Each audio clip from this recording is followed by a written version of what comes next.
Welcome to the CBS Radio Mystery Theater Archives, the only YouTube channel which has the original classic episodes of the CBS Radio Mystery Theater in order with no ads. Thank you for listening, and now, enjoy the show.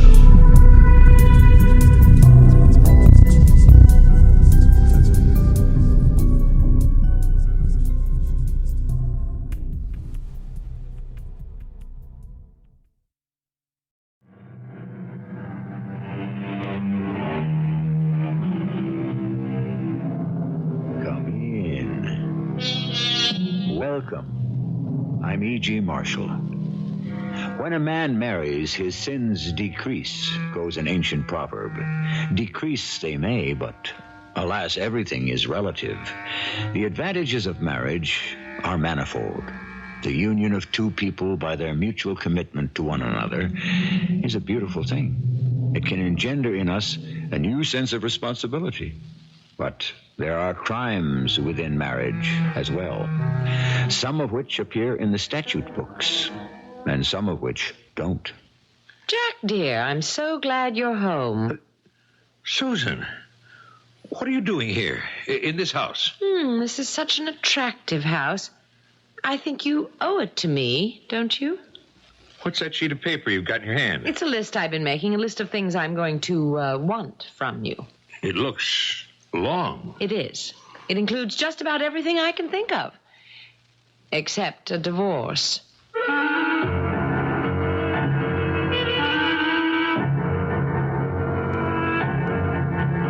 Our mystery drama, Double Take, was written especially for the Mystery Theater by Percy Grainger and stars Marian, Seldes and Patricia, Elliot. I'll be back shortly with Act One.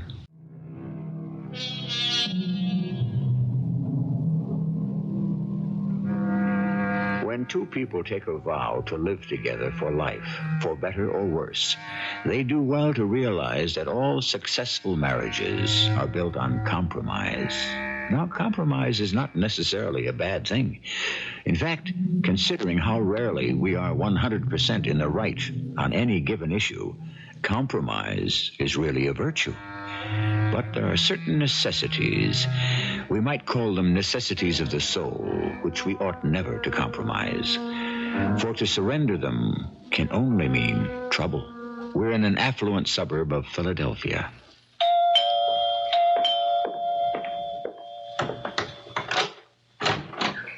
Morning, Joe. Morning, Ellie. Is your husband ready to go? He'll be right down. Come in. Thanks. Like some coffee? No, thanks. My nerves are on edge. This breakfast meeting is with our biggest client. Oh, I'm sure everything will go splendidly.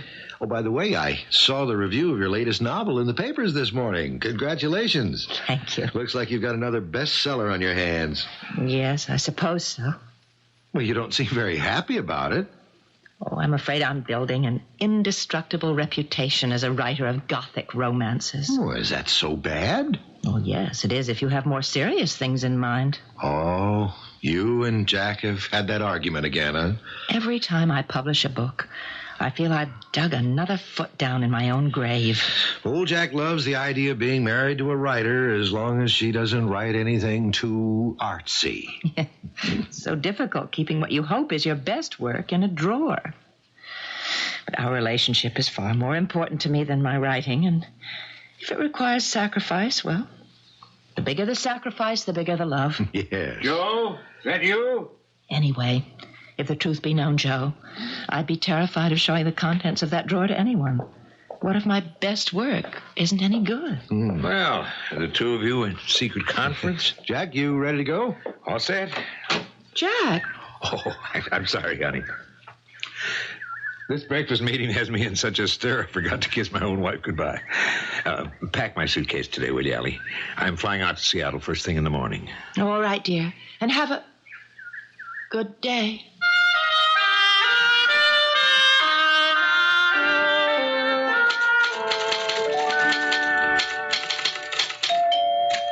Oh, drat. Yes? Are you Eleanor Reynolds? Yes, I am. My name is Susan Powell. Well, Yes? I'd like to speak to you. What about? Could I at least come in? I'm rather busy at the moment. I've come a long way to see you, Miss Mountjoy. What? Well, that is the name you write under, isn't it? Charlotte Mountjoy? How did you find that out? My publishers are under strict orders not to divulge my real name to anyone. I found someone at your publishers who was willing to give it to me for a small price. Are you a reporter? No, I'm not a reporter, Mrs. Reynolds, and I'm getting tired of this charade. Now, may we speak? Well, come in. You seem to be under the impression that I should know you, Mrs. Powell. Susan Powell. Now, you've said you've come a long way. Yes, from Seattle. Oh. You've been there, of course. No, I haven't. Why'd you ask that? Because you write about it so convincingly in your latest novel, Double Take. Oh, my husband spends a good deal of time out there on business. He's told me a lot about the city. The rest I got from reading. We have even more in common than I thought. What do you mean? We're both married to businessmen. You still haven't told me. And I am also a writer. Oh, I see. Not as experienced as you, perhaps, and not yet as good. That comes with time. Yes, it does, doesn't it? Well, have you published anything? Yes. Well, what is it you want? You've come a great distance. You've bribed someone for my name and address. You tell me you're a young writer. What have you got in your handbag? Is it a manuscript you want me to read, or is it contacts you're after, or advice, or an endorsement? Actually, Mrs. Reynolds, it's none of those. I came to compliment you on your new novel. Oh? Oh, yes. I read it with absolute fascination. It held me spellbound from beginning to end. Well, thank you. I can only say that I am in awe of what you've done. Well, thank you very much. You must forgive me for what I said just now. If I jump to conclusions... Frankly, Eleanor Reynolds, alias Charlotte Mountjoy, I don't care what you said. You were right about one thing. I do have a copy of a manuscript in my handbag. You might be interested in taking a look at it. A Secret Life. That's a nice title. Obviously, you didn't think it was good enough. Pardon?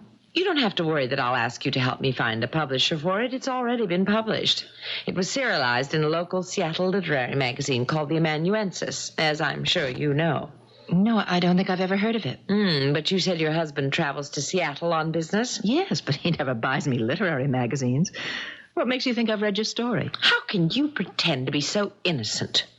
I think, Mrs. Powell, I'll have to ask you to leave. No, not yet. Because you're the well-known Charlotte Mountjoy, and I'm a nobody.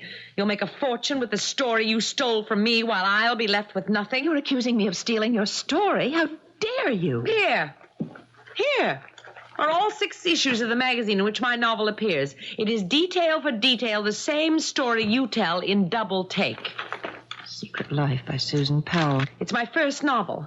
I thought if it was well received locally, I might have interested a major publisher, but now... Mrs. Powell, I assure you, I did not plagiarize your novel. You expect me to believe it's just a coincidence that we both wrote stories about a man who leads 2 separate lives in 2 different cities? But it is possible for 2 people to have the same idea. It's certainly happened before. I'm sorry for you that mine happened to be published first. You can stop pretending, Mrs. Reynolds. I'm not going to try suing you. I just want to hear you admit the truth. For my own satisfaction. Now, just a minute. I'll not have you thinking such things about me. Let me see those magazines again. All right, now. Is this issue the first installment? Yes. All right, now look here. It's dated October of last fall. If instead of wasting your money bribing some unscrupulous employee at my publishers, you had simply spoken to my editor, he could have told you that I turned in the first complete draft of my novel by November. How could I steal your story when at that time 5/6 of it haven't even been published? But you must have. The details. You even used the same cities I did, Seattle and Philadelphia. But that's because Philadelphia happens to be where we live, and Seattle is where my husband travels to frequently on business. Your book is based on your husband, then? Well, no, of course not. It's an idle fantasy, but The idea came to me one morning when he was away, and I wondered, as I often do, what he was doing at that particular moment, and I let my mind wander, and I concocted that whole story about a man with 2 wives. It's a perfectly silly novel, which, of course, will make me a great deal of money, that I do not, as you can see, need. I am sorry for you, though. I mean, a writer's life is hard enough without having to cope with breaks like this. Funny. That's how I got the idea, too. My husband also travels. Here to Philadelphia, as a matter of fact. He's away from home nearly half the year. I sometimes wonder why more housewives don't turn to writing. Anyway, I hope you're satisfied that I did not plagiarize your novel. It's just not fair. I work so hard, and now to have nothing to show for it. That's not true. You always learn something from everything you write. Now, are you sure you wouldn't like some coffee? Maybe a drink? No. Thank you. I should go. Do you know anyone here in Philadelphia? No. Well, except my husband, but he's here on business. Oh, you came with him? Oh, no. No, he's been here nearly a month now. He's coming home tomorrow. Ah, so you'll fly back together. Oh, no. I'll go back tonight by myself. Why? Well, I don't know how to get in touch with him here. I don't know where he stays when he's here. Well, that's very odd. No, he doesn't tell me much about his business life. Well, you should ask. Oh, too boring. No, you'd be surprised. Who knows? You might get a novel out of it. Well, perhaps our husbands will be on the same plane. Jack is flying to Seattle tomorrow, too. Your husband's name is Jack? So's mine. Really? Well, my Jack is flying on Alhambra Airlines Flight 101. That's Jack's flight, too. He always complains about how boring these cross-country flights are. Perhaps with your permission, I could tell him to keep an eye out for your husband. By all means, Jack would love the company.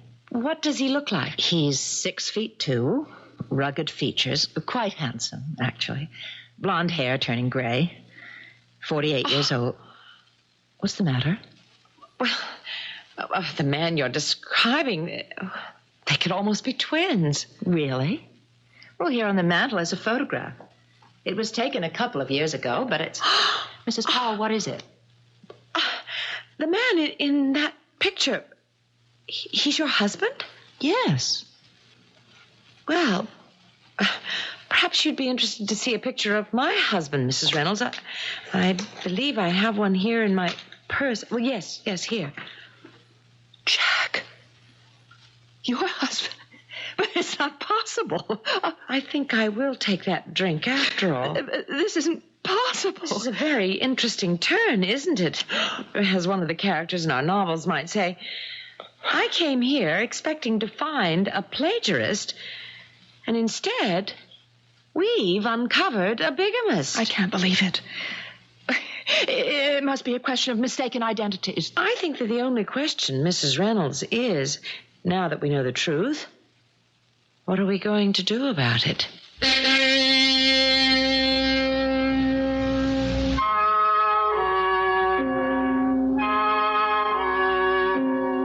A humorist called bigamy a crime with a horrible penalty, 2 mothers-in-law.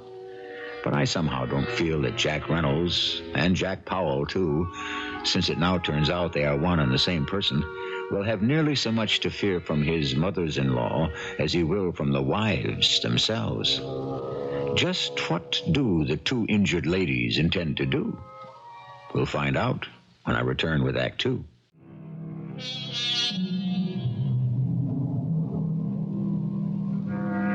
Ambrose Bierce, in his Devil's Dictionary, defined bigamy as a mistake in taste, for which the wisdom of future generations will invent a punishment called trigamy.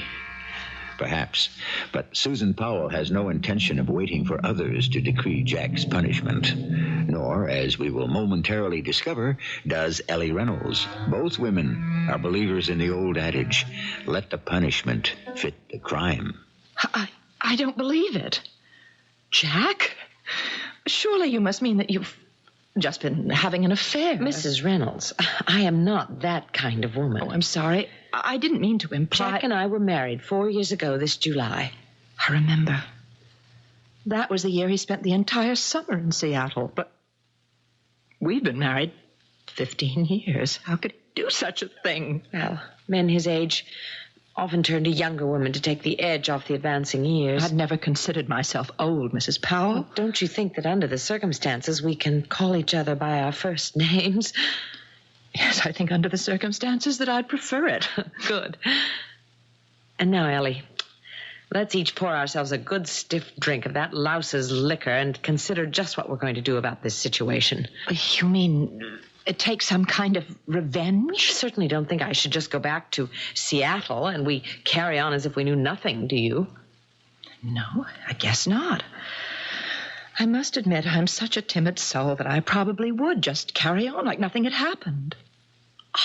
Maybe that's exactly what we should do. What? Carry on, as if all were normal. But that wouldn't accomplish anything. It would if we switched places. You mean change houses? Jack will be coming to this place tonight. This place? And flying out to Seattle tomorrow. He expects to see you here and me there. But instead he'll find just the opposite. And we'll each pretend as if nothing's amiss. What do you think? Well, it's positively wicked. Isn't it terrific? Yes, but what do you think he'll do? If your Jack is anything like mine, he's obsessed with his public image. His career rests on He'll it. be a nervous wreck. It'll be like a slow death. Oh, I can't wait to see the expression on his face. Come on, Ellie, show me around. Who knows, if we can pull this off, he may actually begin to think he's going crazy.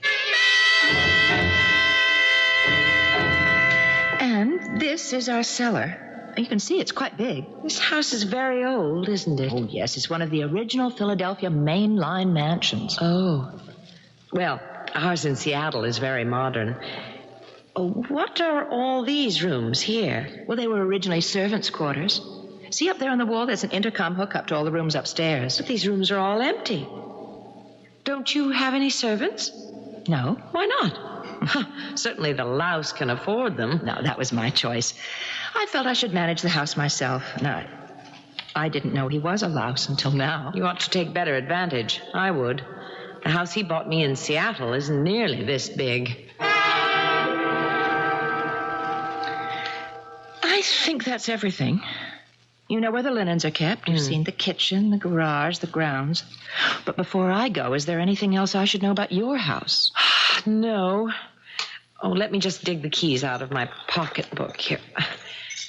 Oh, there is one other thing. Very important. I always have a bottle of wine on ice for Jack when he comes home. I know. White wine. I have it for him, too, even though I don't drink it myself. There's a wine cellar in the basement. The key is on the ledge above the furnace. All right. But make sure you prop the door open securely. Why? Well, ever since we had the last earthquake tremor, the door hasn't hung properly. It will swing shut on you if it isn't wedged, and the handle inside is broken. Jack keeps saying he'll fix it, but he never has. I actually locked myself in there once for 3 hours. I'll be careful. Here are the keys to the house, and, oh, this is the key to the car I rented to drive in from the airport. And your return ticket? Right here. I think the next flight to Seattle is in an hour. Well, I'll have to hurry. I'll just pack a few things. Oh, can I send you anything? I'll call you tomorrow and tell you what clothes to send. I just had another thought. What? I think that under the circumstances, we ought to split the revenues from my new book. Well, Jack usually gets home around 6. Oh, it's barely 3 now. I don't know how I'm going to stand it until then. If this little plan is going to succeed, we'll both have to play our parts perfectly.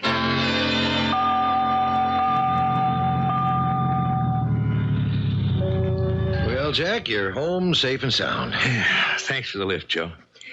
I never thought this day would end. I think we have a very satisfied client. And I think I'm sitting next to our next executive vice president. Me? Dempster's moving up to the board next month, and I'll be stepping into his shoes as president. And I intend to recommend you for my job. I don't know what to say, Jack. Yeah, can you come in for a drink?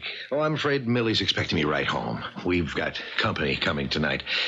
Oh, say, would you like to come? Sure, why not? I'll see how Ellie feels, and I'll give you a call. Okay. And I'm off to our Seattle office tomorrow. Jack, you're still being careful, aren't you? Oh, don't worry, Joe. Isn't there any way out of this mess you're in? I don't want out, Joe. It's ideal. A wife in each city. But if anyone else ever finds out... Look, I keep my private life out there completely divorced from my business life. But it's only now you're in line for the presidency of the firm. But no one knows about my double life except you, Joe. And you won't say anything because your promotion depends on mine. Right?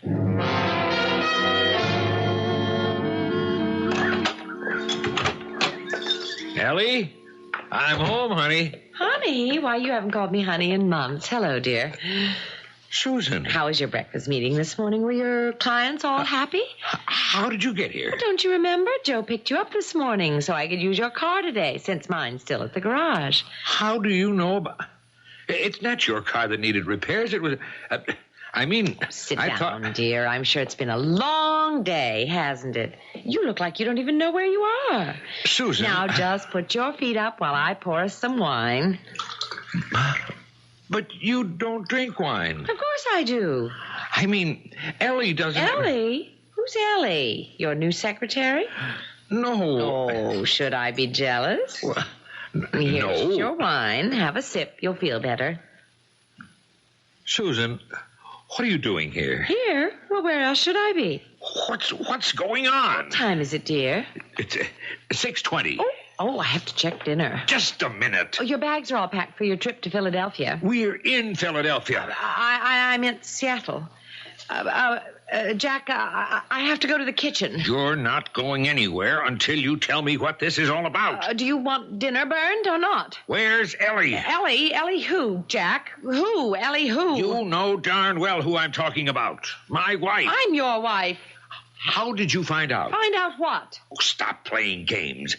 About my life with Ellie. Just what is your life with Ellie, dear? Joe's the only other person who knew... Did he tell you? Joe who? Joe Crim, the man you remember drove me to work this morning. I've never met him. Then how did you know he picked me up today? How? Ellie told me. Ellie? Yes. Where is she? Jack. Is she all right? Stop it. You're hurting my arm. If you've done anything to her, so help me, I'll kill you. She's in Seattle. What? Ellie went to Seattle to our house. What for? What are you two up to? We were going to switch houses. Why? Why do you think, you sad two-timing rat? To teach you a lesson. Is Ellie all right? Why are you so concerned about her? What about me? I'm your wife, too. Who found out? What difference does it make? Was it you or her? Both of us. What? How? I thought Ellie had plagiarized a novel I wrote. The one that was serialized in the magazine, which you never even bothered to read. I came here to accuse her face to face, but instead we discovered that the reason we'd both written the same story is that we were both married to the same man. What did Ellie say? Well, what do you think she said? How did she react? You want to know how she reacted? I'm here. That's how she reacted. And she's in Seattle now? She's on her way. What time did she leave? A couple of hours ago. What are you doing? I'm putting on my coat. Call the airport, will you, and see what time the next flight leaves for Seattle? I will not call the airport for you. But where are you going? To catch the next flight to Seattle and try to get to Ellie before she does anything desperate. What about me? Jack, what about me?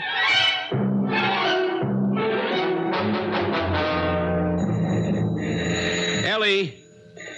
Ellie! Ellie, open up. It's Jack. Ellie, it's me, Jack. I came as soon as I found out. Please open the door. Where are my keys? Oh, damn, I've got so many I can't find which is which. Ellie, please, open up. I've got to talk to you. I've got to explain. I love you, Ellie. It's last. Ellie, are you here? Ellie. Good Lord, no.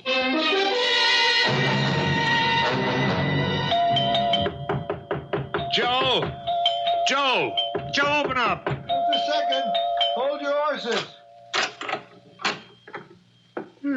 Jack, what are you doing here? It's 6 o'clock in the morning. I've got to talk to you. Well, come on in. What's the matter? I'm in big trouble, Joe. Ellie and Susan found out about each other. Well, they did. How? Never mind how now. I've just been out to Seattle. And back all in one night? Susan is here in Philadelphia.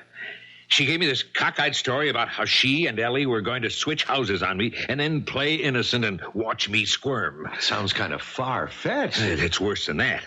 Susan is here, but Ellie is not in Seattle. What? I flew out there. She wasn't in the house. You sure? Positive. What does Susan say?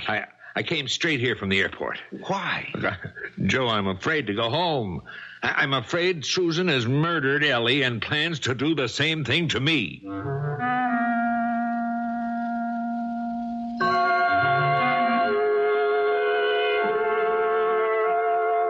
Hell hath no fury like a woman scorned, said Shakespeare. Unless, we might add, it be a woman rivaled. When two people want the same thing, we have drama.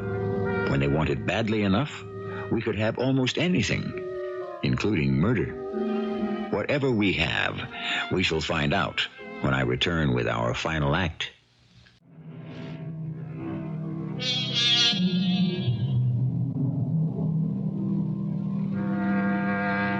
It looked for a while as if we knew what was going on. Two women discover they're both married to the same man, which by definition makes him a cad.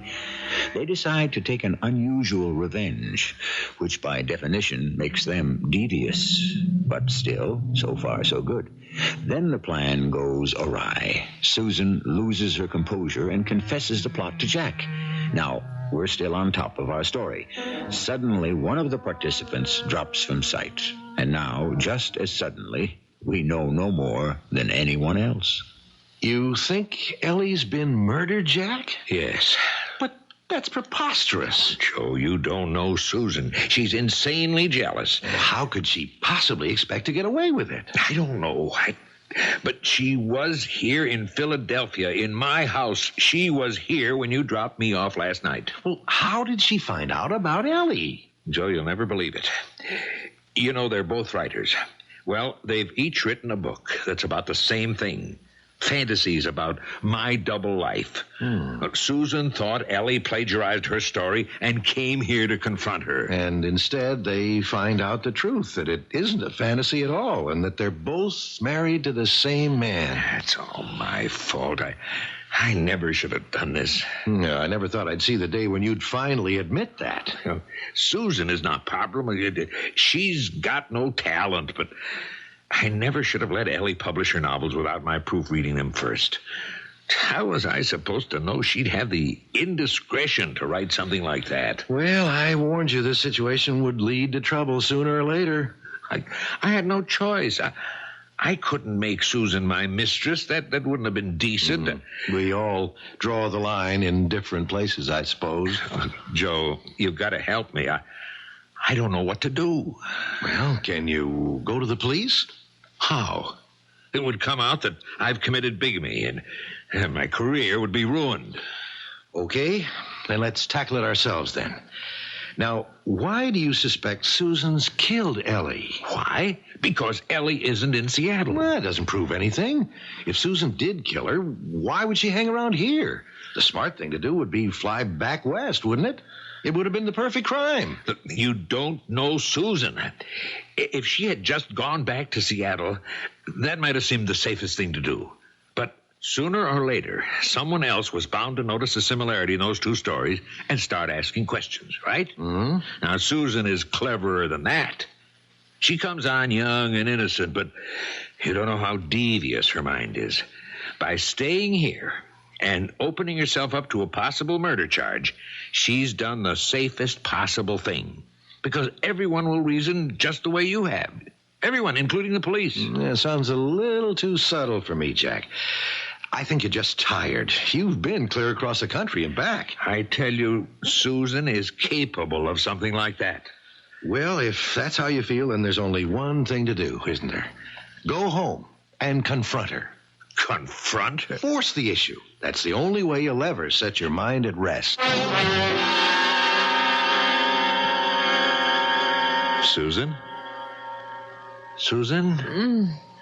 Oh, Jack. Oh, Oh, I must have fallen asleep on the couch here last night. What are you doing back? Are you surprised? Yes. The way you stormed out of here yesterday. I tried to call you in Seattle. There was no answer. I was worried. Why were you worried? I was afraid something might have happened. Like what? Jack, are you all right? You look terrible. Were you worried, Susan? Or were you frightened? Frightened? Of what? Did you really call Seattle? Every 15 minutes. Until I fell asleep. Didn't you speak to Ellie? No. No one answered. But she went to Seattle, didn't she? Isn't that what you told me? Yes. Where is she, Susan? Where? What's happened to her? What have you done to her? I didn't do anything to her. Why are you still here? This is a strange house, a strange city. Well, where else was I going to go? You must have known I'd be coming back. How could I know that? Because Ellie isn't in Seattle. Now, where is she, Susan? Wait a minute. Where is she? What do you think? I think you killed her. No! You knew if I had to make a choice, it would be her, didn't you? So you did the one thing you could do so I wouldn't have that choice to make. Stop it. Stop it. This is insane. I swear to you, I'm innocent. And you expect I'm going to believe you now after that act you put on for me yesterday? How did you know she didn't go to Seattle? Did you check with the airlines? No. I gave her the keys to the car I rented. Did you think to check and see if it had been returned? Oh, I didn't know you... No, of course not. Why don't you call them instead of accusing me of murder? Yes, I see. Well, thank you very much. Well? Yeah, the car you rented was returned to the airport lot yesterday afternoon. And my ticket? It was used on the 4:00 flight. There. All right, I'm sorry. So I jumped to conclusions. Jumped to... I'm your wife, Jack. How could you suspect me of being capable of killing someone? Even a worn-out hack writer like Charlotte Mountjoy. Oh! I've been married to Ellie 4 times as long as I've been married to you. Susan, don't you forget that. She's twice the woman you'll ever be. Well, then, I won't waste any more of your time. Where do you think you're going? It's only 7 a.m. The police station is open 24 hours a day, isn't it? Police? Look, Susan, wait, Susan. I'm sorry. I didn't mean what I just said. I'm tired. I worry about Ellie from force of habit. You can understand that, can't you? Look, when all this is straightened out, I'll make some settlement on her, and then you and I can be together.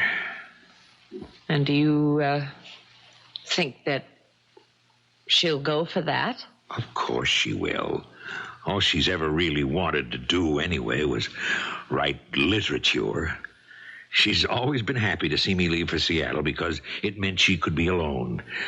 That's why I never considered it a crime that I married you. You poor boy. Are you trying to tell me that one of your wives doesn't understand you? Oh, okay.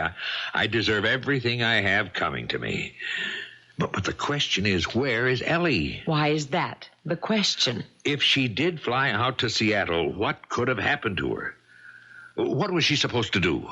About what? Oh, that scheme you claim the two of you concocted. I told you. Go to my house and make herself at home. I told her where everything was. She was even going to have your wine waiting.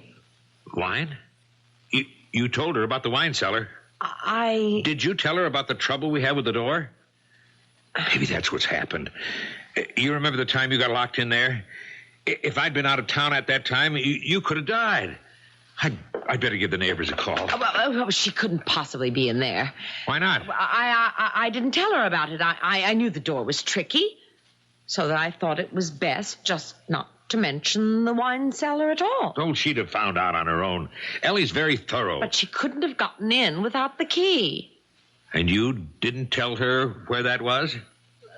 Of course not. I just gave her the name of our liquor store. I thought that was the safest thing to do. What can have happened to her? If you're really serious about us, why don't we just forget about her?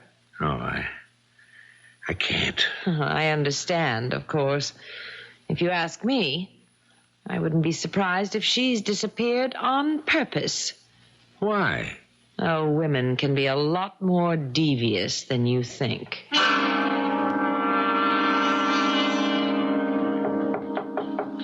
Come in. Joe, Jack, what are you doing at the office? I've got to talk to you. Well, sure. How did it go with Susan? I confronted her.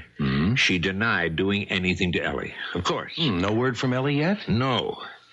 But apparently she did go to Seattle. We checked with the airlines. Susan's return ticket was used. Did you consider the possibility that she just decided to wash her hands of the whole affair? At least you know Susan didn't hurt her. No, I don't know that. Not for sure. Well, why not? I don't know. I believed Susan at first. But then something came into her tone of voice that just gave me chills. If Ellie did fly to Seattle, there's no way Susan could have killed her, is there?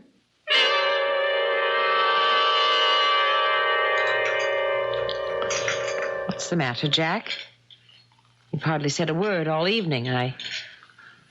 I suppose you're still thinking about Ellie. I have to know what's happened to her. Do you still think I killed her? Well, there's no proof that you didn't. There's no proof that I did, either. I think it is time we got down to business. Oh? What business? Oh, I had a very productive day. You told me this morning that Ellie was twice the woman I'd ever be, and not to forget it. Well, I haven't forgotten it, Jack. And now that I know where I stand, I think I'd better take advantage of Ellie's absence to solidify my position. Well, then you admit that... I admit nothing. Except a very rosy future for myself. I want you to sell the house in Seattle and lavish all your considerable income on me here. When Ellie was showing me around the house, I noticed the servants' quarters downstairs. I think it's a shame to let them go to waste, don't you? You want servants? Several. But it's not necessary. You may have been able to push Ellie around, but not me. All right. What else? I want you to use your contacts to get my novels published. Ellie would never have asked me to do something like that. I don't care what Ellie would have done. I'm not Ellie, and the sooner you accept that, the easier it will be. Okay, I'm sorry, baby. But I don't like the way this picture's developing. I'm not buying it. Oh? Sooner or later, Ellie's disappearance is going to be discovered. There'll be an investigation. Are your hands really clean? Yes, to that. I thought we might sit down and invent a nice little story to account for this changing of your domestic guard. And if I refuse to go along with this blackmail? Well, like I said before, the police station's open 24 hours a day, and bigamy, so far as I know, is still a crime. No crime is a crime until it's discovered. What do you mean? No one knows you're here, do they? And back in Seattle, you're known as Mrs. Powell. That's a fiction, sweetie. My whole private life out there was a fiction. You're a fiction, just like the novels you write. And no one ever went to jail for murdering a fiction, did they? Jack? You didn't really think I'd let you bleed me for the rest of my life, did you? Did you honestly think I'd put up with that? No. Oh. You can both stop that now. What? Ellie? Ellie, where'd you come from? It's interesting, isn't it? What happens if you leave two barracudas alone in the same tank? Where have you been? Downstairs, in the servants' quarters. In the servants'... You've been in this house the whole time? On the way to the airport, I had time to think things over. Susan's plan was very clever. But I realized that you just weren't worth the effort, Jack. But the airline said the ticket was used. I gave it to a very nice and somewhat surprised elderly lady. She was even older than I am, Susan. Ellie, you don't know how worried I was. These last 2 days have been a nightmare. Oh, yes, I heard how you worried about me from force of habit. Well, our plan didn't work out at all like we expected it to, did it, Ellie? You must be very disappointed, Susan. You were hoping I was locked in that wine cellar, weren't you? How did you know about that? The intercom. The intercom. Oh, yes. As I said, I've been in the servants' quarters. I've listened to every word you two have said. I didn't expect much from Jack, but I was very disappointed in you, Susan. I spoke on the spur of the moment. I wasn't going to let you die. You already have. Both of you. But it's just as well. It was a part of me that needed to die. Ellie... Jack, dear, I know I could stand on my rights of seniority in this matter. But you and Susan really deserve each other. Look, Ellie... I'm going to apply for a divorce on the grounds of bigamy, which should produce the requisite publicity to give you everything that's coming to you, Jack. And as for you, Susan, I've been reading your serialized novel downstairs, and my advice to you is stick to blackmail. You're not much better at that than you are at writing, but at least it's more profitable. Ellie... What are you going to do without me? I'm going to pack the contents of a certain bottom drawer and go off to do what I should have done a long time ago. Write what I really want to write under my own name.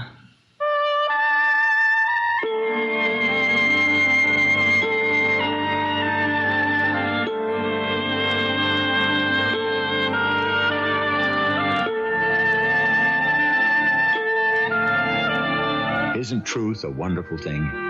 When we finally unravel the last strands of a mystery or get to the rock bottom of a confusing situation, truth has the bracing effect of a tonic. The air is cleared, the villains get their comeuppance, and the good go on to, well, we hope go on to prosper. It's not always like that in life, and it's not always like that on Mystery Theater, but this time it was. I shall return with a last word in a moment. Ellie Reynolds was living the kind of life far too many of us live, a life that was untrue to itself. Through fear and habit, she was not putting her best talents forward. It took a devastating revelation to remedy the situation. We can best applaud her action by not forgetting the lesson it contains. Our cast included Marian, Seldes, Patricia, Elliot, Charles Irving, and Robert Maxwell. The entire production was under the direction of Hyman Brown.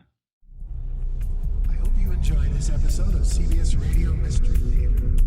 If you've enjoyed this and want to hear more, please subscribe to this channel.